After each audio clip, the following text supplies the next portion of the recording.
तर 1 जानेवारीपासून परत आणखीन चालू केलेलं आहे. आपण हे लिहून ठेवलेलं आहे मी, पाहू शकता तुम्ही. म्हणजे खरेदी कितीची झाली वगैरे. अमूल मी कशा पद्धतीने लिहिते आणि लिहून ठेवते. अमूल दूध किती घेतलं, 360 रुपयाचं घेतलं होतं 2 जानेवारीला. सोनाईचं 202 रुपये आणि इथं काहीतरी लिहिलेलं मी आहे जम्बोटेलचं. हे बघा, पाहू शकता तुम्ही. अमूलचं 876 रुपयाचं झालं तर सोनाईचं 52 रुपयाचं. श्रीखंड आलेलं होतं ते 575 रुपयाचं कोठारीचं, आणि बिल जे होतं ते 985चं.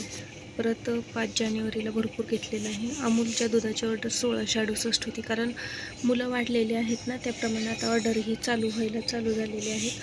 सोनाईचं 86 रुपयाचं घेतलं होतं. पाणी 160 रुपयाचं घेतलं होतं. ब्रेड घेतले होते 935 रुपयाचे. लस्सी घेतली होती 480 रुपयाची.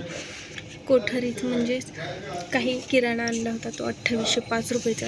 आणि जम्बोटेल म्हणजेच होलसेल एक किराणा ॲप आहे, त्या ॲपवरून 2726 रुपयाचं बिल झालं होतं. आणि आईस्क्रीमची ऑर्डर आली आहे 3131 रुपयाची, आणि टोटल 11,991 रुपयाची 5 जानेवारीला ऑर्डर झाली ती माझी. आणि इथं पण बघू शकता तुम्ही,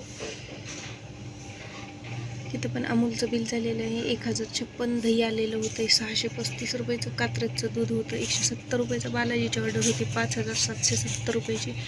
कोठारीची ऑर्डर होती 3710. चिक्की घेतली होती 590 रुपयाची. टोटल 11,931 रुपये 6 जानेवारीचं बिल आहे हे, बघू शकता तुम्ही. आणि काल दूध वगैरे दुकानातलं किराणा काही दुकानातलं घेतलेलं तो 165 रुपयाचं घेतलेलं आहे मी.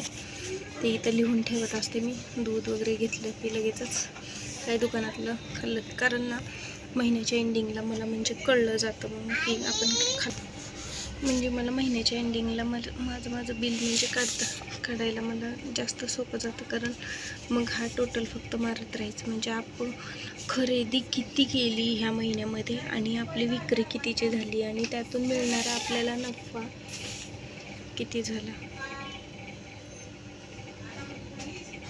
याच्यासाठी लिहून ठेवते. आणि काल बरेचसे ऑर्डर आलेले आहेत, त्याच्यामध्ये हे बिस्किटं वगैरे भरपूर प्रमाणात आणलेले आहेत.